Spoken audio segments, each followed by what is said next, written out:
네, 오늘 저희는 우리 사회에서 참 오래된 문제고 굉장히 해결해야 될 문제긴 하나 누구도 시원하게 말 꺼내기는 조금 쉽지 않았던 굉장히 좀 예민할 수 있는 그런 문제를 한번 좀 다뤄볼까 싶은데요. 우리 사회의 종교, 특히 이제 개신교 쪽에 많은 교회들이 극우화 혹은 뭐 우경화가 되고 있다 이런 진단들은 사실 많이 나오고 있거든요. 근데 그걸 교계 내에서도 잘 정화한다든지 아니면 좀 이렇게 손절한다든지 그걸 잘 못하고 있는 것 같습니다. 안 하는 건지 못하는 건지. 네, 그 문제들 왜 이렇게까지 와 있고 또 해결하기가 왜 이렇게 어려운 건지 오늘은 김디모데 목사님과 함께 이 이슈 한번 다뤄보도록 하겠습니다. 어서 오십시오. 네, 안녕하십니까. 네, 반갑습니다. 디모데라는 이름은 뭐 세례명 같은 거예요? 저 본명입니다. 예. 그래요? 저희 조부님께서 돌아가시기 전에 그 기독교를 믿으시고 예수 믿으시고 제 이름 사주팔자로 지으신 것을 좀 개명했으면 좋겠다라고 유언처럼 남겨주셔서 그래요? 예, 그래서 개명을 한 거예요. 우리가 이제 성경에 보면 디모데 후서? 예, 맞나요? 예, 맞습니다. 뭐 이런 게 있는 그 디모데. 영어로는 아마 티모시? 이렇게 맞습니다. 되나요? 티미라고 불러서 부르기도 하죠. 디모데. 예. 자, 우리 디모데 목사님과 함께 우리 사회, 우리 종교계의 특히 이제 개신교계의 그 우경화, 극우화. 예, 극우화. 예. 이게 사실 극우화 될 수 있는 이유가 뭐가 그렇게 있을까 생각해봐도 예. 잘은 모르겠거든요. 예. 왜 오른쪽으로 그렇게 굳이 가야 되는지. 개신교의 특성상 네. 극우화에 최적화되어 있는 환경으로 조성이 되어 있습니다. 네. 예, 대체적으로 이제 극우적인 현상의 몇 가지 포인트들이 있는데요. 종교가 갖고 있는 필연적인 이유란 말씀이세요? 맞습니다. 예. 그래요? 그 극우 현상에 대한 그 조건들 중에 뭐 예를 들면 권위주의적인 거라든지 비이성적인 부분이라든지 뭐 이런 부분이 어떻게 보면은 이제 종교적 그리고 특히 그 중에 개신교하고 한국 개신교 특성상 맞닥뜨려지는 부분이 있거든요. 그래서 극우적 성향이 폐쇄적인 개신교, 한국 개신교의 특성에 걸맞아서 이게 서로 매칭이 되는 케이스가 라고 보시면 될 것 같습니다. 기본적인 종교 특성이 그런 극우화로 갈 수 있는 가능성은 좀 갖고는 있고 맞습니다. 여기에 이제 폐쇄적인 우리의 문화에 좀 더 권위적이고 좀 더 그 지도자가 이상한 사람이 되면 극우화로 가는 거군요. 맞습니다. 그래서 제가 정확하게 말씀드리면 개신교 자체가 아니라 한국 개신교의 문화적 특성상 극우화로 가기에 쉬운 환경 조건이 어느 정도 조성돼 있다. 그렇게 말씀드리고 싶고요. 한국 개신교의 특성이라고 한다면 어떤 그 목사 중심으로 목사가 가장 강력한 권위를 절대적으로 좀 갖고 있고 그게 바로 권위주의적 특성이죠. 그래서 그렇다는 말씀이군요. 그리고 비이성적이고 그리고 어떤 인문학적이거나 이런 인본주의적인 내용들을 이 경시하고 그걸 이제 악마화하는 그걸 타도하거나 배격하는 배타적인 그런 것이죠. 그래서 여러분 지난 탄핵정국 가운데 보셨으면 아시겠지만 앞에서 주로 탄핵 반대를 외치고 불법 계엄 아니다. 그래서 윤석열을 옹호하는 그 전면에 나서서 집회를 한 두 세력이 둘 다 개신교였어요. 정광훈 소년부 둘 다. 그럼 여러분 한번 이런 생각을 해보실 수도 있죠. 아니 우리나라 종교가 천주교도 있고 개신교도 있고 불교도 있고 원불교도 있는데 왜 유독 천주교나 불교나 타종교는 다 가만히 있는데 개신교 세력들 그것도 앞에 전면으로 목사 둘이 나서서 저렇게 탄핵을 반대하고 계엄을 옹호하고 윤석열을 쉴드 쳐줄 수 있는지 그거를 저희가 한번 딱 이렇게 봤을 때 단순히 극우의 문제만이 아니라 극우 개신교의 문제라고 저희가 볼 수 있다는 거죠. 그 말씀하신 것처럼 대표 선수 두 명이잖아요. 그 전광훈 그다음에 소년보 그러니까 서울에선 전광훈, 부산에선 소년보 뭐 이런 식으로 쫙 서로 뭐 올라오고 내려가고 하던데 특히 이제 전광훈 목사 같은 경우야 뭐 몇 년 전부터 굉장히 이쪽으로 많이 활동을 하기도 했었고요. 근데 왜 그런 교회의 교인들은 또 그 사람을 그렇게 추앙 내지는 절대적인 신뢰를 보내는지도 잘 몇 년 동안 그랬으면 좀 이상하다 싶지 않을까 생각이 좀 드는데 안 그렇나요? 조금 이거를 이제 쉽게 기독교인이 아니시더라도 네. 저기 저 광장에 나가서 저렇게 탄핵 반대 외치고 윤석열 옹호하고 네. 그런 사람들이 도대체 왜 저럴까? 네. 이유가 뭘까? 네. 제가 소속돼 있는 기관이 이제 사단법인 평화나무 기독교회복센터에서 수장으로 일을 하고 있는데요. 네. 저희한테 도움이나 상담 요청이나 이런 연락과 문의가 빗발치는 내용 중에 하나가 뭐냐면 가족 중에 남편이나 아내나 부모님 또는 자녀들 중에 네. 정광훈 집회 몰래 나가거나 네. 그 소년보 목사가 저런 태도가 옳으냐 기냐 아니냐 이런 거를 갖고 언쟁이 심해가지고요. 최악의 경우 이혼까지 하시고 그리고 가정에 불화가 일어난다는 거예요. 진짜요? 예. 그래서 그런 연락과 문의가 빗발칩니다. 솔직히 말씀드리면. 그런데 주로 이분들 중에 어떤 분은 네. 제 전화를 받자마자 네. 디모데 목사님이세요? 해서 예, 맞습니다 하면 오열부터 하시는 분이 계세요. 네. 그러면서 이분이 뭐라고 그러시냐면 아내가 네. 나 몰래 네. 그 대학생, 고등학생 이 자녀들, 아이들을 데리고 정광훈 집회 몰래 다닌다는 거예요. 그런데 이분이 기가 막혀 하시는 게 뭐냐면 이분 한 분뿐만이 아닙니다. 이런 유산분들이 상당합니다. 네. 분명히 박근혜 탄핵 집회 때는 자기랑 촛불 집회 같이 참여를 했는데 몇 년, 한 10년 안쪽 사이에. 예. 그랬는데 어떻게 지금 윤석열 탄핵 반대를 외칠 수가 있냐는 거예요. 자기 아내랑 아이들이. 네. 그리고 또 다른 경우에는 부모님한테 이렇게 용돈 드리고 부모님하고 대화를 하면 부모님이 몰래 정광훈 집회나 소년보 집회에 참석을 하는 것도 모자라서 이제 정광훈 집회 같은 경우에는 거기서 물건도 팔고 헌금도 많이 걷거든요. 아유. 거기 가서 본인 헌금을 다 쏟아내고 오시는 거예요. 그러니까 자녀들이 이게 미치겠는 거예요. 그래서 이 가족분들이 다 기독교인들이세요. 네. 개신교인들이세요. 네, 네. 그 대화를 해보면 그 정광훈과 소년보 집회에 빠져있는 모든 그 사람들, 가족 구성원들이 전부 다 공통적으로 일치하는 네. 세계관과 가치관을 똑같이 갖고 있었어요. 이게 뭐예요, 도대체? 그거에 대해서 제가 오늘 좀 네. 말씀을 드리고 싶어요. 뭔가 예. 그분들도 뭔가 설득이 됐으니까 그렇게 열심히 하실 거 아니에요? 예. 그래서 일단은 이분들이 전부 개신교인이라는 거죠. 네. 근데 이 개신교 신앙의 특징이 뭐냐면 일단 하나님이 존재를 믿지 않습니까? 하나님이 실존한다고 믿죠. 네.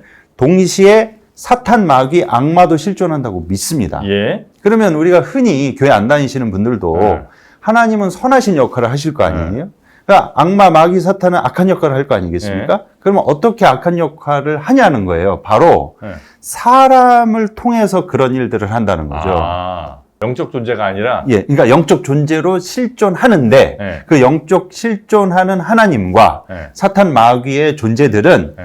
인간을 배후 조종하거나 우리가 소위 귀신 들렸다고 하지 않습니까? 네. 귀신 들린 거는 그 악령에 의해서 내 정신세계가 지배가 당한 건데 그런 귀신 들림이 아니라 악한 방향으로 가도록 마치 배후에서 이 무지 중에 본인이 느끼지 못하게 그런 쪽으로 인도해 간다는 거예요. 예. 뭐 거기까지는 예, 뭐 전 설득될 수 있습니다. 예, 그러니까 이거는 기독교 신앙에서 네. 그렇게 생각하시는 거니까요. 네. 근데 문제는 뭐냐면 이거를 우리나라의 상황으로 가지고 왔을 때 예. 이분들이 이런 식으로 해석을 해요. 네. 자, 교회는 네. 하나님이 세운 그 하나님을 예배하는 장소지 않습니까? 예. 그리고 하나님께 예배드리는 기독교인들이 모인 그 무리를 교회라고 한단 말이에요. 그런데 지금 저 북한 있지 않습니까? 북한의 시작은 공산주의예요. 근데 이 사람들은 모든 거를 이 하나님과 악마에 대한 해석의 잣대를 들이댑니다. 자, 공산주의, 무신론이에요. 하나님 없다라고 하는 거지 않습니까? 네. 그러니까 칼 마르크스의 정신 세계에 사탄이 배후 조종을 해서 영향을 줘가지고 공산주의를 만들었다고 생각해요. 진짜 이걸 이렇게 팩트로 믿습니다. 그분들은. 예. 그러니까 북한 체제, 북한의 시작 자체가 김일성이 공산주의였다.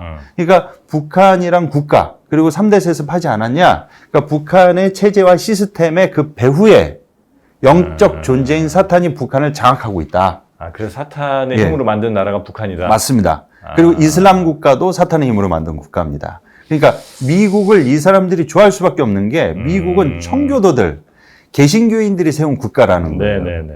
그런데 이런 전제를 딱 깔고 보면 자, 우리나라 정당 중에 네. 저 사탄이 배후 조종하고 있는 북한하고 화친을 맺고 잘 지내려고 하는 정당이 어딘가요? 민주당. 민주당입니다. 그럼 민주당은 어떻게 되느냐? 사탄 세력과 손잡으려고 하거나 손잡은 세력이다 이겁니다. 그리고 역으로 이 국민의힘과 이 뭐 자한당 그 역사를 보면은 북한하고는 적대적인 입장을 쇼라도 해왔잖아요. 막 선제타격 얘기하고. 그러니까 북한하고 만약에 화친을 맺어서 북한하고 평화 모드로 가게 되면 봐라, 김대중 대통령 햇볕 정책 하지 않았냐, 노무현도 정상회담 하지 않았냐, 문재인도 하지 않았냐. 그러니까 민주당이 정권을 잡고 집권을 하게 되면 저 사탄 체제와 사탄 세력인 북한과 화친을 맺고 평화 모드로 가는데 저 공산당 배후의 역사는 사탄 세력이 엄밀히 따지고 보면 정치외교학적으로 북한은 공산주의도 아닙니다. 봉건 세습 국가죠. 그렇죠. 예, 왕조 국가지 뭐. 예. 근데 이분들이 안타까운 게 뭐냐면 비이성적이라고 그랬잖아요. 그러니까 반지성주의고 이런 기본적인 정치 외교에 대한 지식도 모자라는 분들이 수두룩합니다. 그러니까 이분들이 소위 자신들의 신앙 가치관 영적으로 봤을 때 이재명이 대통령이 되면 큰일 나는 거예요. 그런 세계관이 있다는 거군요. 그런데 윤석열 대통령을 봤을 때, 전 대통령을 봤을 때, 그럼 많은 분들이, 윤석열은 손에 왕자 그리고 나오고, 김건희는 무속에 심취돼 있고, 그러면, 그거는 어떻게 해결하나? 그것도 다 논리가 있습니다. 있어요? 예. 왜냐하면, 구약 성경에 보면은, 이스라엘 백성들이 포로로 바벨론에 잡혀갔을 때, 그 나중에 바사제국으로 바벨론이 망하고 바사제국으로 식민지가 바뀌거든요. 페르시아. 그 페르시아 고레스 왕이 이 유대인들을 본토로 풀어줘요. 그러니까 이걸 갖고 얘기하는 게 뭐냐? 대통령이나 최고 지도자가 비록 무속에 빠져 있거나 하나님을 믿지 않는 이방신을 믿는 사람일지라도 하나님이 교회에 유리하게 우리의 신앙을 지킬 수 있게 그 사람을 도구로 쓰신다. 그런데 딱 봐라. 윤석열은 북한과 손잡을 사람이 아닌데 이재명은 북한과 손잡을 사람이다. 근데 민주당이 장기 집권을 하게 돼서 북한과 손을 잡게 되면 평화무도가 될 것이고 이분들이 제일 두려워하고 불안해하는 게 뭐냐면 북한 정권이 속인다는 거예요. 민주당과 국민을요. 그래서 결국엔 어떻게 이들이 원하는 게 뭐냐? 적화통일이다. 고려 연방제를 통한. 그래서 여기에 대한 경각심에 사로잡혀 있기 때문에 무조건 민주당 이재명은 절대로 안 되는 겁니다. 그러니까 현 집권 세력이 누가 됐든 일단 민주당은 안 되겠군요. 이분들 입장에서 보면. 무조건 안 되죠. 북한을 악마, 뭐 사탄, 마귀 이렇게 이제 설정을 해놓으면 특별히 윤석열 전 대통령이 이쁘진 않더라도 일단은 북한 세력과 친하게 지내려는 또 그렇게 보이는 민주당 혹은 민주당 후보는 도저히 뭐 이건 안 되는 맞습니다. 거고 그나마 윤석열은 그나마 봐줄 수는 있는 정도고 그런 세계관이 있다. 근데 그것도 좀 이상한 게 미국은 그 정말 이 기독교의 천사의 나라인데 한마디로 저 트럼프 대통령 김정은도 만나갖고 뭐 대화하고 하잖아요.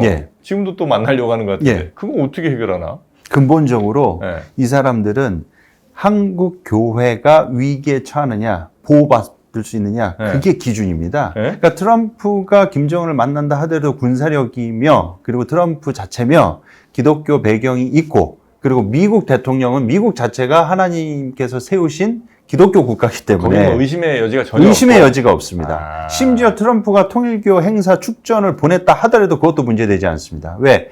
윤석열이라는 이방신을 믿고 무속에 빠져 있는 분도 하나님이 쓰시는데 하물며 트럼프를 안 쓰겠느냐. 그리고 저희가 한국 개신교 극우 세력을 이해할 때 가장 중요한 제가 한 축을 말씀드렸고요. 또 하나 중요한 한 축이 더 있습니다. 그게 바로 뭐냐? 차별금지법 반대입니다. 반동성입니다. 역대 국민의힘 그리고 윤석열 씨는 차별금지법 반대 입장을 취해왔고 김문수 후보도 차별금지법 반대 입장을 취해왔고 그리고 더불어서 여가부를 윤석열은 또 없앤다고까지 했습니다. 그러니까 교회 입장에서 봤을 때는 오히려 지금까지 차별금지법을 공론화하고 이슈 화이팅 해가지고 제정하거나 발의해서 통과시키려고 했던 세력은 정의당 또는 민주당이었어요. 그런데 한결같이 차별금지법에 있어서 소극적 또는 반대 입장을 취해왔던 정당은 국민의힘이었습니다. 그러니까 교회는 이 극우 개신교 성향을 갖고 있는 목회자들과 교인들은 우리 사회에 일어나는 모든, 세계에서 일어나는 모든 현상과 사건들을 교회의 유익이 되느냐, 이게 성경에 죄라고 돼 있는데 이것을 죄가 아니라고 얘기하느냐, 죄라고 인정하고 이걸 거부하느냐, 그것이 이 사람들의 모든 스탠다드한 기준이 되는 겁니다. 그러면 지금 막 열심히 거리로 나오시는 그 교인분들은 또 그들을 이끌고 있는 정광훈 목사나 손현보 목사 같은 경우는 이런 지점들을 매우 강조를 평소에도 많이 했었겠군요. 맞습니다. 오래전부터 지금까지 누누이 해왔습니다. 한 가지 예로 손현보 목사 같은 경우에는 대중에게 처음으로 알려지기 시작한 게 코로나 팬데믹 시기였습니다. 그래요? 예. 이 사람이 어떻게 알려졌냐면 상식을 갖고 있는 종교인, 개신교인이라면 코로나 바이러스, 이 코로나에 대한 백신, 뭐 거부 반응이 있을 수도 있죠. 네. 거기에 대해서는 개개인별로. 그러나 이 코로나 방역에 협조를 해야 되는데 이 손현보 목사 같은 경우는 코로나 방역으로 교회를 폐쇄하는 것 자체가 종교 탄압이라고 얘기를 했거든요. 왜냐하면 아주 단순합니다. 해석은 예배는 하나님이 좋아하시고 받으시는 거잖아요. 그런데 모여서 예배 못 드리게 하지 않습니까? 그게 바로 교회를 핍박했다. 그러면 이분들은 이 뇌피셜이 어떻게 이제 흘러가냐면요. 이분들의 해석에 의하면 문재인 정권 배후에 사탄 마귀가 개입을 해가지고 우리로 하여금 하나님께 예배 드리는 것을 막았다라고 그렇게 받아들입니다. 그래서 아까 제가 말씀드린 대로 전화하면서 막 오열하시고 예전에는 박근혜 집회 때 나갔는데 문재인 정권 지나면서 갑자기 윤석열 탄핵 반대 외치시는 분들이 있지 않습니까? 그분들의 공통점이 뭐였냐면 한결같이 문재인 정권 때 코로나 때 예배 못 드리게 하늘 보고 내가 마침내 민주당이 배후에 사탄이 있고 사탄이 역사한다고 그러거든요. 개입하는 거를. 그걸 확신해서 다 전향했다고 그렇게 얘기하셨습니다. 그러니까 또 더군다나 문재인 전 대통령이 또 판문점에서 김정은 또 만나고 뭐 도보다리 걷고 한 이런 모습들도 매우 불만이 많으셨겠네, 그러면. 속는 것이다. 고려 연방제로 가기 위한 단초를 제공하는 것이다. 이분들은 그렇게 저걸 위기로 받아들였죠. 그러니까 지금 현재 그 몇몇 교회들이 매우 극우화되고 하는 그 중요한 두 축, 하나, 그러니까 세계관 같은 거죠. 그게 하나님과 사탄의 그 양분된 구도. 요게 이제 누구를 대입하느냐에 따라서 지금의 민주당 내지 뭐 진보 세력 뭐 이런 데들은 아예 그냥 사탄처럼 보는 거고. 그 다음에 차별금지법이라는, 그러니까 그분들은 도저히 받아들일 수 없는 이런 변화에 대해서 거부하는 마음이 매우 큰 거고. 맞습니다. 이 두 개가 이제 제일 크게 작용을 한다. 그래서 이제 평소에도 그런 내용의 설교라든지 목사님 말씀을 많이 듣고, 이건 이래서는 진짜 나라 사탄한테 넘어가겠다. 이런 불안감, 뭐 이런 것들이 이제 작용을 한 거군요. 맞습니다. 그러니까 그들이 뭐 강제로 동원된 것도 아니고 그냥 진짜 자발적인 겁니다. 자기 신념에 의해서. 그 본인의 신앙에 의해서 그게 의지적으로 발동이 된 겁니다. 근데 문제는 뭐냐면 우리가 대중적으로 TV에 맨날 나오는 사람이 정광훈 아니면 손현보 정도잖아요. 근데 정광훈, 손현보를 따르는 사람들이 문제가 아니라 쉽게 표현을 해드리면 정광훈, 손현보는 거의 매운맛이라고 보시면 돼요. 그 비슷한 사람들이 안 드러난 사람 많군요. 안 드러난 중간 매운맛과 순한 맛들이 수두룩합니다. 그래요? 제가 중간 매운맛, 순한 맛이라고 표현하는 사람들은 어떤 것에 다 노선이 일치하냐면 반공, 반동성입니다. 그러니까 북한에 적대적이고, 그리고 이제 이게 최근에 이르러서는 반공에 북한만 들어간 게 아니라 반중까지 들어갔습니다. 마침 중국도 또 뭐 공산당이 지배하는 나라긴 하니까. 그래서 이 사람들의 진짜 문제점, 제가 그래서 한번 그 일전에 방송에서 MBC에서 한번 인터뷰한 적이 있는데요. 대개 이런 지금 극우 개신교의 그 퍼센테이지가 얼마 정도 되냐고 저한테 좀 물으셨어요. 적어도 근데 제 개인적인 체감도는 8할 정도는 된다고 말씀드렸습니다. 그러니까 막 이제 저한테 이거 너무 과도한 거 아니냐, 오버 아니냐, 너무 싸잡는 거 아니냐. 8할. 8할은 너무 많은 거 아니냐. 10%. 근데 제가 말씀드린 건 포인트는 뭐냐면 정광훈하고 손현보를 싫어해도 그 노선에 동의하는 사람을 말씀드리는 겁니다. 그래서 이걸 가장 쉽게 확인해 볼 수 있는 게 뭐냐면요. 네. 대한민국에 있는 목사님, 개신교계에 소속되어 있는 목사님이 자기 교회에서 주일날 설교할 때 윤석열 내란 잘못됐다라고 한번 비판해 보십시오. 100%가 다 아멘 할까요? 절대 그럴 확률이 없습니다. 예. 그럼 기본적으로 개신교 교회를 다닌 분들 상당수를 넘어 대부분은 탄핵 사태라든지 이런 게 굉장히 불만이 많을 수도 있겠군요. 예. 그러니까 거리로 나오지 않았다 뿐이지, 이건 지금 나라 잘못되고 있는데 이런 생각도 많이 하시겠네요. 맞습니다. 그러니까 그분들의 마음 중심은 진짜 진심으로 찐 애국입니다. 그러니까 그거를 건드리고 이찍이라고 무시하거나 너무 폄하를 해버리면 이분들 더 멀어지는 예, 마상 입으시고 긁히기 때문에 이런 분들을 너무 이렇게 모욕적으로 도외시할 게 아니라 예. 제가 너무 경각심이 심한 게 예. 5년, 10년 뒤에 우리나라도 자칫하면은 미국 마가뿐만 아니라 브라질 걸 날 수 있다. 지금 브라질 같은 경우에는 진짜 아주 지옥에 갔다 왔습니다. 브라질이요? 예. 지금 많은 분들이 좀 모르시는 분들이 계시는데, 브라질 같은 경우에는 목사가 그 보우소나루 대통령이라고 있거든요. 깜방가 있잖아요? 예, 깜빵가 있죠. 네. 그런데 그 보우소나루 대통령을 배후 조종하고 거기서 막후에서 엄청난 영향력을 발휘한 사람이 누구냐? 바로 극우 개신교 목사였습니다. 브라질에? 예. 브라질은 주로 천주교 아니었어요? 사람 많은 분들이 그렇게 알고 있거든요. 네. 근데 천주교가 교세이긴 해요. 그런데 실질적으로 정말 파워를 발휘하는 네. 정치판이나 시민사회에서 힘을 내는 거는 보수 개신교였습니다. 거기서도 프로테스탄트가 더 힘을 써요? 맞습니다. 그래서 제가 이 방송에서 꼭 나와서 말씀드리고 싶은 게 그 넷플릭스에 네. 열대의 묵시록이라는 다큐가 있습니다. 예. 이걸 꼭 보셨으면 좋겠습니다. 특히 목사님들이나 네. 그리고 개신교인이라면 꼭 보시길 추천드립니다. 이게 뭐 그런 그 브라질의 개신교 관련된 문제들을 파헤치는 다큐예요? 예, 맞습니다. 네. 그 브라질 민주주의에 대해서 만든 넷플릭스 그 감독이, 다큐 감독이 후속편으로 만든 거예요. 그런데 이 말라파이아 목사라고 있는데 이 목사가 보우소나루 대통령 배후 막후에서 사실상 꼭두각시처럼 조종을 한 겁니다.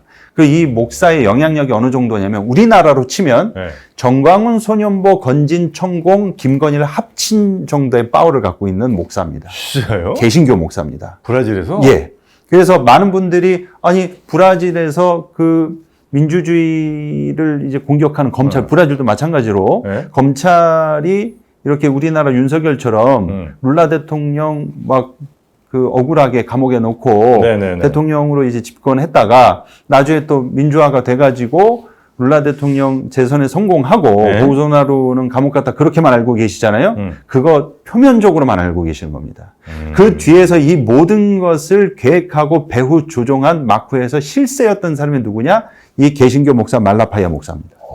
그래요? 처음 들어보네요. 예. 그래서 이거를 너무 방치하고 정말 손 놓고 있으면 지금 우리나라 10대, 20대 아이들 그 극우화가 너무 심각하거든요. 그런데 정부도 그렇고 시민사회도 그렇고 이거에 대한 경각심을 느끼기는 하는데 구체적으로 이걸 어떻게 대응해 나가고 어떤 식으로 풀어나가야 될지에 대해서 이야기를 하고 말하고 대책에 대해서는 지금 너무나 미비한 상황입니다. 아니, 1, 20대는 그렇게 개신교에 많이 경도되진 않아 있을 거 아니에요? 예. 근데 그들이 또 그렇게 극우화될 이유는 뭐가 있습니까? 그러니까 일단은 10대, 20대 아이들 중에 그 얼마 전에 그 열렸던 그 빌드업 코리아라고 있었죠. 빌드업 코리아. 예. 미국 마가 세력들을 불러다가 그 일산 킨텍스에서 집회를 했었죠. 그 김민아 씨라고 있습니다. 김민아? 예. 이 김민아 씨가 빌드업 코리아 대표로서 이것을 기획하고 이제 준비한 사람인데 뭐 나중에 제가 더 뭐 상세하게 말씀드리겠지만 일단 제가 말씀드리고 싶은 건 이 빌드업 코리아에 왔던 몇천 명이나 되는 인원들 중에 절반 이상이 전부 다 10대, 20대였고 그래요? 이 10대, 20대 애들이 자발적으로 올 리가 만무하지 않습니까? 대체적으로 기독교 대안학교, 개신교 대안학교에서 목회자가 리드해가지고 거의 다 데려온 상황이었습니다. 그 막 저 어린 학생들이 막 그 소리 막 많이 외치고 했던 그 장면이었던 모양이군요. 예. 그래서 킨텍스에서 있었던 집회는 네. 그래서 한 가지 축을 말씀드리면 일단은 개신교계 내부에 10대, 20대 극우화 문제는 거기 빠져 있는 친구들은 헤어나오기가 일단 쉽지가 않습니다. 신앙적으로 얽매여 있는 사람들은. 그런데 이제 문제는 개신교인이 아닌데도 불구하고 10대, 20대 중에 극우화되는 그 아이들이 있지 않습니까? 네. 얘네들은 도대체 어떤 포인트 때문에, 어떤 것 때문에 이렇게 되냐면 사실, 이런 10대, 20대 친구들은 SNS를 통해서 영향을 많이 받습니다. 뭐 그렇겠죠. 예. 근데 문제는 네. 제가 뭐 다 싸잡는 건 아니지만 이 소위 저희가 하는 말 중에 이런 말이 있어요. 이 아이들은 네. 좋은 말을 듣는 게 아니라 좋아하는 사람의 말을 듣는다고 하죠. 예. 상당히 이것도 심각한데 네. 이 아이들이 접하고 있는 그 셀럽, 소위 유튜버들 네. 대체적으로 극우 성향이 많습니다. 에? 그래서 이 친구들이 이야기를 하거나 멘트를 칠 때 극우적인 멘트, 인종차별적인 멘트 또는 그 특정 정당, 여기서 말하는 뭐 특정 정당은 민주당이죠. 네. 민주당이나 이재명, 그리고 노무현 이런 대통령들을 비하하고 그 모욕하는 것을 밈처럼 만들어가지고 이렇게 자기네들끼리 용어로 쓰고 그런 상황이나 세태가 지금 상당히 심각합니다. 20대? 예. 아, 그래요? 예. 아, 전혀 제가 지금 그쪽에 관심이 별로 없었어서 몰랐는데. 그러니까 지금 30, 40대나 지금 기성세대들 있지 않습니까? 예. 기성세대들이 지금 10대, 20대 그 친구들과 아이들이 이런 상황에 놓여 있다는 거에 대해 지금 거의 무방비 상태에 있는 겁니다. 예. 아, 근데 이거 모르시는 어른들이 진짜 많을 것 같은데. 상당하십니다. 생각보다 굉장히 심각한 수준으로 20, 30대 젊은이들 그리고 개신교 뭐 일부 교회는 굉장히 극성이고 또 그렇지 않은 교회들도 상당히 많은 교인들이 겉으로 표하진 않더라도 예. 그런 생각들을 많이 갖고 계시다는 거군요. 맞습니다. 예. 아니, 근데 이게 우리나라도 뭐 굉장히 심각한 문제고 앞으로 더 심각해질 수 있을 것 같긴 한데 이게 또 나라들끼리 뭐 연대를 또 하는 모양이더라고요. 예. 특히 우리나라 같은 경우에는 미국 마가 쪽 인사들하고 방금 말씀드렸던 빌드업 코리아 김민하 대표를 통해서 트럼프 주니어라든지 그리고 얼마 전에 사망한 찰리 커크. 아, 찰리 커크 엄청 유명한 사건이었잖아요. 교류를 직접 했습니다. 그래서 그런 사람들을 연사로 데리고 와서 국내에서도 마가와 준하는 그런 보수 정치 집회를 이 사람들이 열었죠. 기독교로 포장을 해가지고. 예. 이 사람들의 궁극적인 목표는 뭐냐? 네. 전부 개신교인들이에요. 예. 그러니까 크리스텐덤을 바라는 거예요. 기독교적인 기독교 세계, 네. 그러니까 보수적 성경적 가치로 이 세상과 국가와 사회가 운영이 돼야 된다는 겁니다. 그러니까 대표적으로 뭐 차별금지법이라든지 이런 것들은 하나님이 기뻐하시지 않는 거기 때문에 당연히 이것은 되면은 안 되고 그리고 이제 미국 같은 경우에도 많은 사람들이 마가를 지지하고 보수 네. 쪽으로 기울었잖아요. 네. 이게 민주당이 정권을 잡았을 때 동성 결혼이 통과가 되고 그리고 학교에서 기도하지 못하게 하고 그러니까 이런 모든 것들이 기존의 보수 개신교 밑바탕에 있는 정서에 이 사람들을 자극을 한 거예요.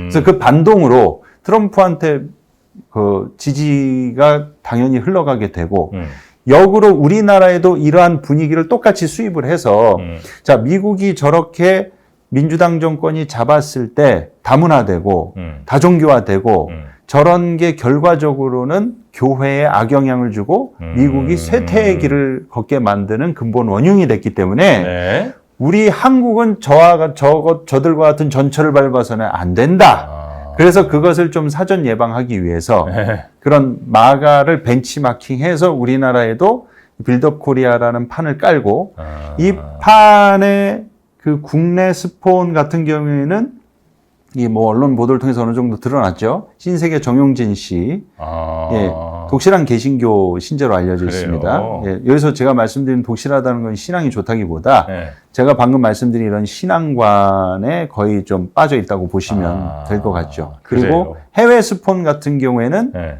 이제 애니첸 같은 애니첸 그 하와이 예, 그 맞습니다. 아, 네네네. 예, 그 사람이 권사예요, 교회 권사. 엄청난 재산이 있는 모양인데. 예, 교회 권사고. 네. 정광훈이 아들 신혼여행까지도 챙겨준 사람입니다. 예, 그러니까 애인첸 같은 경우에는 소년보 쪽, 정광훈 쪽, 김민아 모든 그 구구 세력들 있지 않습니까? 네. 거기에다가 다 힘을 실어주고 있는 그런 모양새입니다. 그리고 실제로 미국의 그 정치를 쥐락펴락하는 사람들의 매우 근접한 사람들도 꽤 많이 있는 거죠? 상당히 있죠. 왜냐하면 영향력을 미칠 수 있는 거죠? 예, 그렇습니다. 찰리 커크 같은 경우에는 우리나라에서는 되게 생소할지 모르겠는데 네.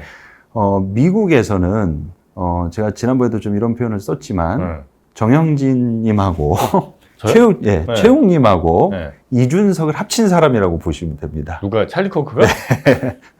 그런데 인기가 엄청나요. 영향력. 예. 그러니까 이 찰리 커크 같은 경우에는 차세대, 차차기 대통령 후보로도 거론됐을 정도로 미국 보수의 아이콘이었습니다. 그래요? 예.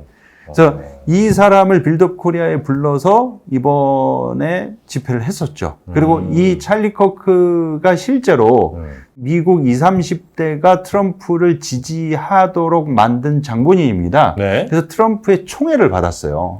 그래서 트럼프 행정부의 엄청난 그 지원과 이쁨을 받고 있는 새내기 꿈나무라고 보시면 됩니다. 그래요? 근데 문제는 뭐냐? 예. 이 지금 찰리 커크가 사망했잖아요. 예. 근데 찰리 커크가 만든 단체가 USA 터닝 포인트 USA란 말이에요. 예. 거기에 신앙부서 담당 목사가 람 맥코이라는 목사인데 이 람 맥코이가 찰리 커크의 스승입니다. 그리고 찰리 커크가 다니는 교회 목사예요. 이 목사하고 소년보랑 거의 의형제를 맺었다고 보시면 될 것 같습니다. 그 정도로 친해요? 예. 그래서 이번에 소년보 목사가 감옥에 갔잖아요. 네. 그래서 설교할 사람이 없지 않습니까? 그래서 내가 대신 설교하겠다라고 람 메이코이 목사가 이번에 세계로교회에 와서 대신 설교하고 그리고 목사들하고 다 같이 모여가지고 이 소년보 목사 구속시킨 거는 종교 탄압이다. 그렇게 집회에도 참여했었죠. 또 트럼프 대통령도 꽤 이쪽이랑 가까울 거 아닙니까? 그죠? 예. 그 트럼프 대통령이 직접적으로 가깝기보다도 그 트럼프 행정부에 있는 주요 뭐 루비오라든지 펜스라든지 그 토마스 주니어 이런 사람들하고의 친분이 있기 때문에 행정부에 어떤 영향을 충분히 끼칠 수 있는 위치에 있는 사람들인 거죠. 근데 지금 말씀 들어보니까 예를 들어 뭐 소년보 목사 혹은 뭐 전광훈 목사 두 사람의 아주 너무 튀는 행동들이라고 한다면 전체 우리나라 기독교계에서도 이렇게 뭐 손절이 가능할 것 같은데 안 되겠네요. 우리 자정작용은 우리가 기대하기가 매우 어렵겠군요. 현실적으로 매우 어렵습니다. 그러니까 그들을 뭐 저렇게 길거리까지 나가서 저렇게 시끄럽게 하나 정도 비판하겠지만 그렇다고 그들이 이야기하는 거에 대해서는 상당 부분 동의하거나 일부 부동의하더라도 기본 생각, 기본 컨셉 자체는 비슷하게 생각하는 경우들이 많으니까. 그게 문제입니다, 사실. 핵심은 그겁니다. 그래요? 예. 그럼 뭐 자정은 상당히 어려운 것 같고, 그럼 뭐 법적으로 잘못하는 것 정도를 뭐 처벌하거나 그 이상 하기는 매우 어렵겠네요? 맞습니다. 그게 현실적으로 매우 어려운 상황이고, 많은 분들이 저도 이제 목사다 보니까 도대체 정광훈 소년보가 저렇게 사회적으로 문제를 일으키고 야기하고 극우 선동을 일삼고 있는데 교계에서는 자체적으로 자정 능력이 없냐, 무슨 노력을 하고 있냐라고 묻는데 제가 누차 주장하는 바이지만 백날 첫날 규탄 성명 내고 비판해도 아무 소용 없습니다.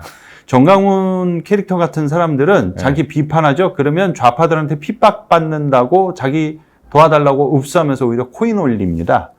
싸달라고 합니다. 슈퍼챗 같은 거. 예, 그리고 더불어서 소년보 목사 같은 경우에도 자기가 이런 식으로 지금 감옥 가고 그러잖아요. 그러면 이것을 하나의 올바른 길을 걷다가 신앙을 지키려다가 핍박받는 그 순교자 코스프레를 해요. 그렇기 때문에 이런 사람들은 법적으로 반드시 불법 행위를 했을 때, 뭐 예를 들어 선거철에 공직선거 위반을 한다든지, 정당법을 위반한다든지, 아니면 집시법 위반을 한다든지, 이런 행위들이 발견됐을 때 법적으로 공익소송을 해야 그나마 몸을 사립니다. 예. 그렇지 않는 이상 뭐 규탄을 하거나 비판을 하거나 큰 의미 없네. 아무 소용도 없고요. 그리고 정광훈 같은 경우에는 이 사람은 왜 정광훈 목사직을 박탈하면 되지 않냐. 네. 천주교 같은 경우에는 어떤 사제가 문제 일으키거나 그러면 주교회에서 네. 이렇게 면직시키거나 그쵸, 박탈하지 그쵸. 않냐. 네. 근데 왜 개신교는 안 되냐. 네. 이게 개신교의 어떻게 보면은 장점이자 단점, 딜레마인데요. 네. 저희는 중앙집권이 아니지 않습니까? 그러니까 정광훈 같은 경우에는 원래 일반 교단에 있었습니다. 근데 이 교단에 사도 문제를 일으키니까 네. 자기 목사직이 날아가게 생겼잖아요. 네. 그러니까 어떻게 하느냐. 자기가 그 교단을 탈퇴해서 자기가 교단을 만들어요. 새 교단을 만들어. 교회 맞습니다. 정도가 아니고. 예. 예. 그러면 자, 이 교단에 소속된 목사 문제 일으키면은 그 교단에서 처리해야 되지 않습니까? 예, 예. 근데 본인이 교단 설립자고 본인이 문제를 일으키는데 누가 이 사람을 징계하고 처벌하고 목사직을 박탈이 가능하겠습니까? 아니, 그 교단 설립도인데 그렇게 심플해요? 예. 그게 현실적으로 불가능하다. 그래서 최소한 지금 개신교계에 여러 단체들이 있지만 예. 법적으로 소송을 하는 것만이 그나마 이 극우 세력들을 컨트롤할 수 있는 최선이고 네. 그래서 제가 지금 소속돼 있는 이 평화나무 기독교회복센터에서 정광훈 개인 한 명만을 대상으로 70건 이상 소송을 했고요. 네. 그리고 저희 때문에 정광훈 씨가 한번 감옥에 간 적도 있고. 아, 그래요? 예, 좀 풀려났지만. 네. 예. 그래서 정광훈 씨하고 저도 처음에 네. 이제 평화나무 기독교회복센터 소장직을 맡으면서 좀 자료들을 봤습니다. 네. 인수인계를 받으면서 참 놀란 게 이게 소송은 안 해요, 대체적으로. 다른 교회들에서? 예, 그 시민단체들이나 그런 기관들이 정광훈이나 소년보나 이런 빌런 목사들을 상대로 피해자들을 대리하거나 아니면 공익 고발, 네. 이거를 거의 좀 찾아보기가 어려웠습니다. 왜 그렇죠? 이게 구조적으로 네. 재판 한 번 시작하면 2년이고, 네. 그리고 또 법률 자문도 받아야 되고, 아, 뭐 경제적으로도 부담이 좀 경제적 있고. 부담, 그리고 딱 뛰어드는 순간, 자, 정광훈을 상대로 고발을 했다고 생각해 보십시오. 그럼 정광훈 추종자들이 어떻게 하겠습니까? 좌표 찍고 와가지고요. 그야말로 모든 악플과 악성 댓글을 달고 살아야 됩니다. 그래서 제가 좀, 3프로에 말씀드리지만, 저희 평화나무 이사장님이 김용민 이사장님이시거든요. 그분께서 저희 평화나무를 설립하시고 자신의 사비를 여기다 몽땅 꼬라박아가지고 정광훈이나 소년보나 또는 이런 빌런 목사들 있지 않습니까? 이 공익소송을 할 수 있도록 사실 설립을 한 목적의 의도가 이거였습니다. 아니, 근데 그들이야 이제 워낙 돈이 많으니까 또 돈 갖다 바친 사람도 많고 하니까 어떻게든 뭐 법률방어 다 잘 하겠죠. 비싼 변호사 써서. 근데 여기는 그렇게 금전적으로 여유롭진 않으신 곳 아니에요? 그래서 많이 저희를 좀 이렇게 기억해 주시고. 아, 그래요? 보내주셨으면 좋겠습니다. 아, 제대로 그러니까 법적 대응을 한다거나 뭔가 이렇게 좀 처벌하려는 그런 사람들이 사실은 되게 많을 줄 알았는데 별로 없군요. 해봐야 어차피 남아서. 있어도 일단 재정이 어렵고 구조적으로 장기적으로 소송을 한번 하면 이게 장기화되지 않습니까? 그것도 감당하기가 쉽지가 않고 그리고 한다 하더라도 온갖 적대 세력과 심리전을 펼쳐야 되기 때문에 이게 솔직히 쉬운 일은 아닙니다. 아니, 성경에 그런 말씀은 없어요? 내가 하기 어렵고 귀찮다고 미뤄두다가는 결국 나한테 큰일이 생긴다 뭐 이런 그런 유사한 말씀이 있죠. 있으실 것 같은데 그러니까 내가 지금 당장 저 사람이랑 붙어서 좀 힘들 것 같고 내 돈 쓰는 것 같고 괜히 나 아니라 누가 하겠지 이런 마음으로 교회에 계신 분들 혹은 뭐 교단에 계신 분들이 그냥 아예 모르겠어 이렇게 미루다가는 진짜 나중에 큰일 생길 수 있을 텐데. 일단 교단들은 우리 개신교계 여러 교단들이 있지 않습니까? 제가 아까 8할 정도 된다고 말씀드렸잖아요. 이거는 제 개인적 체감이기 때문에 정확한 수치는 아닙니다. 제 체감도일 뿐입니다.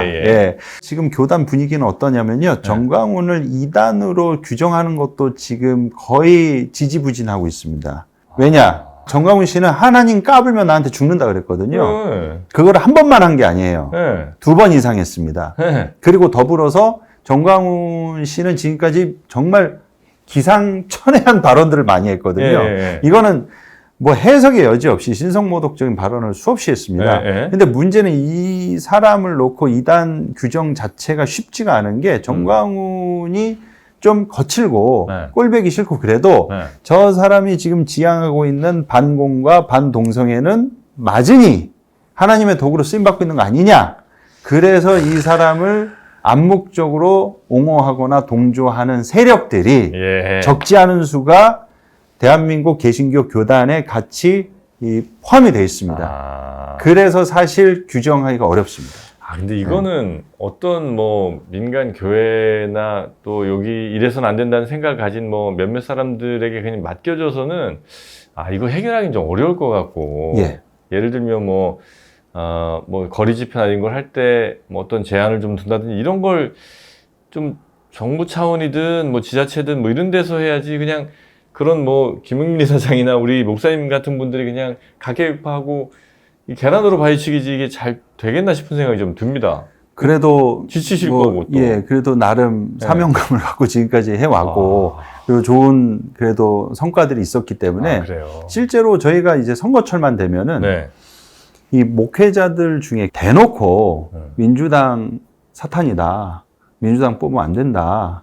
그리고 국민의힘 밀어줘야 된다. 자유통일당 찍어야 된다. 이렇게 설교하는 사람들이 적지가 않습니다. 일요일 아침 뭐 예배 대놓고, 시간에? 예배 시간에. 그래요? 예, 그래서 저희가 선거철만 되면 저희 평안함과 공명선거 감시단을 발족을 해서 네. 선거 기간 동안 주일 설교 때 특정 정당 지지하거나 낙선 유도하는 그 행위 자체가 불법이죠? 공직선거법 85조 3항 위반입니다. 불법입니다. 아. 그래서 이것을 저희가 모니터링해서 예. 선관위에 신고도 하고 고발을 해서 예. 기소돼서 유죄 판결 대법까지 나온 목회자들이 한둘이 아닙니다. 꽤 있어요? 예, 꽤 있습니다. 오. 그러면 이 사람들이 어떻게 되냐면요. 저희가 모니터링을 하지 않습니까? 예. 공명선거 감시단 활동을 벌써 저희가 5번째를 하고 있는데 예. 이번 총선, 지선, 뭐 대선 여러 번 했습니다. 예. 모니터링을 하면 그 아주 상습적으로 하는 교회 목사가 있지 않습니까? 그러면 본인들이 얘기를 해요. 이것도 평안나무 이 새끼들이 이거 김용민이가 또 고발하겠구나. 그러면서 본인들이 말 안 하겠다. 그러면서 자제를 합니다. 예. 그래요. 그런 사례들이 실제로 정말 많습니다. 예.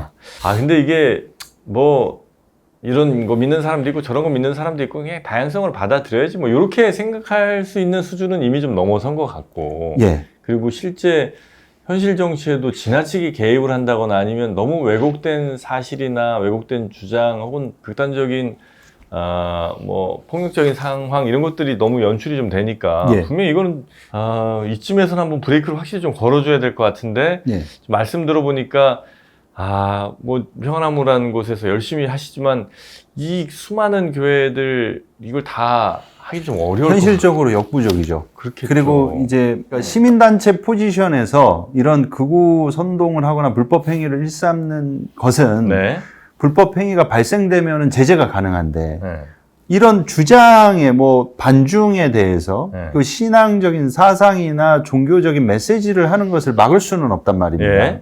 그런데 중요한 거는 교회에 빠져 있는 아이들 같은 경우에는 거의 극우화될 위기에 상당히 위험성이 있고 그 문제는 일반적인 종교가 없는 10대, 20대 이 친구들을 어떻게 할 거냐는 거예요. 이 친구들을 어떻게 해야 되냐면 제가 뭐 소도에도 말씀드렸지만 이미 독일 같은 경우에는 나치즘을 한번 경험을 했습니다. 그래서 독일이 2차 세계대전 이후에 소위 저희한테 이제 프랑크푸르트 학파로 알려진 그 아도르노라는 그 사람 같은 경우에는 파시즘 연구를 정말 열심히 하셨고 다시는 이런 현상이 발생하면 안 된다. 그래서 우리나라의 신구구주의 양상이라는 책도 출간돼서 나왔습니다. 그래서 이미 어떻게 해야 될지 이 분뿐만이 아니라 가장 최근에는 이제 얼마 전에 토마스 그룸케라는 이제 학자 있는데 이 사람도 그 극우나 극단주의 전문가입니다. 한국에 내한하고 가셨어요. 방한하고. 근데 이분들이 공통적으로 이야기하는 핵심 솔루션 방법 중에 하나가 뭐냐면 이 다음 세대 아이들한테 정치 교육입니다. 어릴 때부터? 맞습니다. 근데 문제는 뭐냐. 이게 현실적으로 저희가 하나씩 짚어보면 이런 얘기는 누가 못해요. 아이들한테 어린 시절부터 정치 교육 시켜야 됩니다. 그건 그 말은 누가 못합니까? 근데 현실적으로 저희가 이게 분석을 해보면 정영진 님도 그렇고 저도 그렇고 저희 부모님 세대에 초중 고등학교 때 엄마 아빠랑 같이 앉아가지고 야 민주주의란 이런 것이다. 우리나라 정당 정치는 이래 역사가 이렇다. 그런 대화를 해보신 적이 있습니까? 없죠. 네. 심지어 지금 세대도 있나요? 거의 찾아보기 힘듭니다. 모르는 사람하고 대화를 할 때도 저희가 라포 형성이 안 되면은 대화가 쉽지가 않은데 가족 가운데 뭐 정치 얘기는 기본이고 대화 자체를 안 하잖아요. 그래서 제일 좋은 그림은 뭐냐? 초중고등학교 때 우리가 교육이라는 게 이루어질 수 있는 공간이 대한민국 사회에서 네. 솔직히 두 곳밖에 없지 않습니까? 학교 아니면 가정이에요. 이런 교육이 이루어질 수 있는 장은 학교하고 가정밖에 없는데 공교육의 장, 우리나라 제도 중에 네. 파시즘이 이렇게 위험한 것이다. 그리고 반지성주의가 이렇게 위험한 것이다. 그리고 전체주의나 이런 극우 현상이 어떤 결과물을 초래할 수 있는지 이런 것에 대해서 10대, 20대들한테 최적화된 교육 시스템이 공교육에 도입이 돼야 됩니다. 반드시. 근데 아마 부모들이, 학부모들이 반대 많이 할 것 같아요. 예. 근데 일단 부모들이 반대한더라도 이거는 만약에 방치하고 냅두면 최악의 경우 브라질 꼴 납니다. 이거는 예견될 수밖에 없습니다. 아, 그래요? 예. 그리고 더불어서 가정에서 이게 쉽지 않다는 거 알지만 부모님들이 스스로 이 아이들이 보는 그런 거를 막 감시해서 막으라는 게 아니라 아이들과 평소 때 대화를 나누면서 적어도 이런 윤석열 탄핵이 반대하는 게 잘못됐다. 극우가 잘못됐다. 불법 비상계엄이 문제가 있다. 이걸 인지하고 있는 민주적 시민의식을 갖고 계신 부모님이시라면 아이들하고의 적극적인 대화를 통해서 반드시 극우의 위험성과 파시즘의 위험성, 그리고 민주주의 체제에서 계엄이 왜 불법이고 이런 일이 다시는 일어나면 안 된다는 이런 정치 주제를 가지고 아이들과 진중하게 끊임없이 대화를 하셔야 됩니다. 그러니까 이게 뭐 꼭 어느 정치 성향이 더 옳다 내지는 그게 더 좋다라고 얘기하라는 건 아니고 이런 뭐 정치적 지형이 얼마든지 본인의 판단에 따라서 있을 수는 있으나 그런 극단적인 방향으로 가는 건 이제 막아야 되니까 그런 것들에 대해서는 대화를 좀 아이들과 많이 하면서 아이들이 이제 스스로 잘 판단할 수 있게끔 해야지 그냥 정치 얘기는 뭐 애들이 뭘 알겠어 이러면서 넘어갔다가는 그런 아이들끼리 서로 조금 이상한 뭐 영상이 됐든 극단적인 주장 같은 것들에 많이 노출되면서 맞습니다. 굉장히 아이들이 왜곡된 사상을 탑재할 가능성이 높아진다는 이미 거군요. 탑재했습니다. 아, 그래요? 적어도 제가 정말로 노골적으로 분석해서 솔루션을 말씀드린 겁니다. 뭐 제가 무슨 뭐 학자 이름 얘기하면서 뭐 책 갖고 오면서 거기 이렇게 나와 있다 뭐 이렇게 해야 되는데 저렇게 이론적인 것 제가 지금 다 그냥 각설하고 요약해서 현실적으로 어떻게 해야 되는지를 진짜 노골적으로 말씀드렸는데 이거를 딱 방송 중에 보시는 분들이 공교육에서 이게 되겠어요? 만약에 그리고 또 아유, 나는 좀 그거 부담스럽습니다. 어떻게 아이하고 지금 일반 그냥 대화 자체가 안 되는데 정치 얘기가 아니라 일반 대화도 안 되는데 되겠어요? 만약에 이렇게 하면서 손 놓고 계시죠? 그러면 제 개인적인 주장입니다. 단언컨대 최하 5년에서 10년 뒤에 우리나라도 브라질 꼴 나지 않으리란 법이 없습니다. 그럴 위험성이 상당하다. 저는 그렇게 경고성으로 말씀드리고 싶습니다. 그리고 어쩌면 TV를 보다가 폭력 집회나 어디 법원 쳐들어가고 혹은 뭐 누구 막 때려부시고 하는 그 장면에서 내 아들 혹은 내 딸이 거기에 있을 수도 발견할 수도 있습니다. 이미 서부지법 폭동 일어났을 때 거기에 자기 자녀들이 간 걸 확인하고 뜨악하신 분들이 많으시잖아요. 그래서 제가 참 안타까운 게 뭐냐면요. 평화나무에서 불과 3년, 4년, 5년 저희 설립 시기부터 정광훈 1파 저 패거리 저것 그대로 냅두면 한국판 IS 된다. 수없이 경고를 했어요. 아, 그래요? 근데 다들 반응이 어땠냐면요.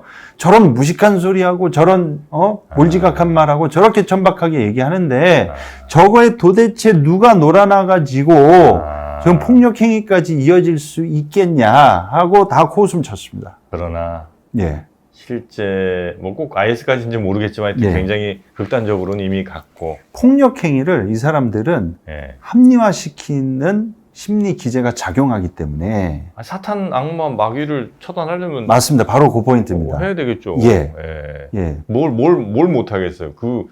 진짜 중요한 거는 그런 악마로부터 선한 사람들을 잘 지켜내는 것이 신념일 텐데. 예. 그러니까 제가 아도르노 얘기도 했지만 네. 이런 학자들이 이미 추도 면밀하게 분석을 해가지고 예방할 수 있도록 대책 마련을 할 수 있도록 이미 많이 이렇게 정리를 해놨습니다. 네, 근데 네. 그런 내용들을 보면은 대체적으로 공통점이 뭐냐면 이 내면의 불안을 외부의 적을 대상화시켜가지고 거기에 힘을 쏟아붓거든요. 그러니까 이 지점이 개신교계에서도 똑같이 적용이 되는 게 네. 지금 한국 개신교회가 갈수록 쇠퇴해가고 부흥이 안 되고 이런 것들을 자기네들이 허구한 날 성범죄 저지르고 세습하고 미친 짓 하고 설교 때 뻘소리 해가지고 교인들 떨어나간다는 자기 반성을 하지 않고 야 이거는 이 세상이 저 민주당이 정권 잡아서 그런 거다. 야, 저 북한 때문이다. 공산주의 때문이다. 동성애 때문이다. 이런 식으로 외부의 적을 돌려서 예. 거기에다가 책임 전가를 하고 이것을 마치 영적 전쟁인 양 이런 식으로 분위기를 조성한 다음에 교인들을 기만하는 행위를 하고 있는 것이죠. 사실. 네. 예. 정말 연세 많은 분들을 다시 이게 돌리는 건 쉽지 않겠지만 지금 막 자라나는 친구들은 또 이 공동체에서 건강하게 앞으로 뭐 7, 80년 이상을 더 살아야 될 테니까 예. 그 학생들에 대한 교육 같은 거 혹은 뭐 토의, 건전한 토론 뭐 이런 것들은 반드시 좀 해야겠다는 생각이 좀 듭니다. 네, 무조건 해야 됩니다. 네. 자, 오늘은 네. 극우화되고 있는 뭐 일부 개신교라고 할 수도 이제 없을 것 같은데 말씀 네. 들어보니까 그 상황이 어느 정도 심각한지 그리고 어떻게 하면 그래도 좀 이런 모습들을 좀 줄일 수 있을지 우리 평안나무 김디모데 목사님과 함께 말씀 좀 나눠봤는데요. 상당히 어려운 문제이긴 하겠습니다만 그래도 답이 없는 건 아니니까. 네. 자, 김디모데 목사님 오늘 말씀 너무 제가 이해하기 쉽게 또 아마 보시는 분들도 굉장히 쏙쏙 이해가 좀 되셨을 것 같으니까요. 네, 오늘 대단히 감사하고 네. 또 뵙도록 하겠습니다. 예, 감사합니다. 고맙습니다. 예, 감사합니다.